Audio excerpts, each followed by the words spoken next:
কামাল খান, যেটা আমরা একটা হেলদি ওয়ার্ড বলি, সেটা আমরা গ্রিন কালার দিয়ে সাজিয়ে দিয়েছিলাম। তো এইভাবে এই কাজগুলো আমরা করছি।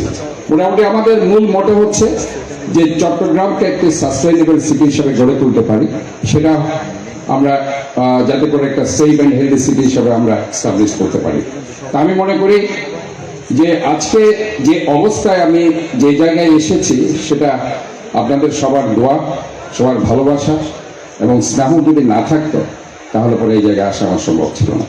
কাজে আমি মনে করি আজকে আমি মেয়র হিসাবে নয়, আমি সেবক হিসাবে এই চট্টগ্রাম সিটির দায়িত্ব নিয়েছি।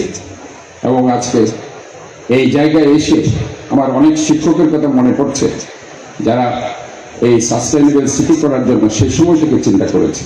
আজকে আপনি যদি এই মাঠের পাশে এই পাহাড়টা দেখেন, সেখানে গাছগুলো দেখবেন, এই গাছগুলো কিন্তু একদিনে মহিরূহ হয় না। 91 সালে যখন প্রফেসর নবী স্যার, উনি তখন আমাদের প্রিন্সিপাল ছিলেন, আমাদেরকে সাথে নিয়ে ছোট ছোট গাছগুলো লাগিয়েছিলেন পাহাড়ের উপর। আমাদেরকে বলেছিলেন একসময় এই গাছগুলো হয়তো অনেক বড় হবে, সেদিন হয়তো আমি থাকবো না।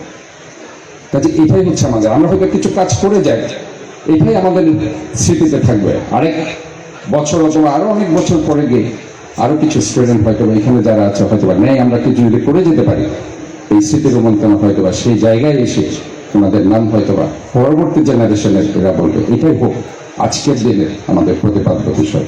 আমি আজকে এখানে যারা এসেছেন সবাইকে আমি আন্তরিকভাবে অভিনন্দন, মোবারকবাদ, ধন্যবাদ, শুভেচ্ছা জানাচ্ছি।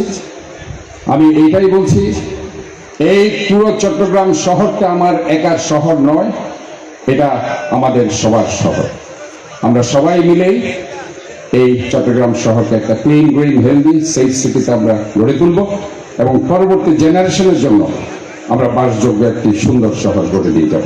আমি আজকে এখানে আমার চট্টগ্রাম মেডিকেল কলেজের প্রাক্তন শিক্ষার্থী যারা এসেছে, আমি সবাইকে বলতে চাই যে এই বন্ধন আজকে শেষ নয়, এই বন্ধন সবসময় থাকবে।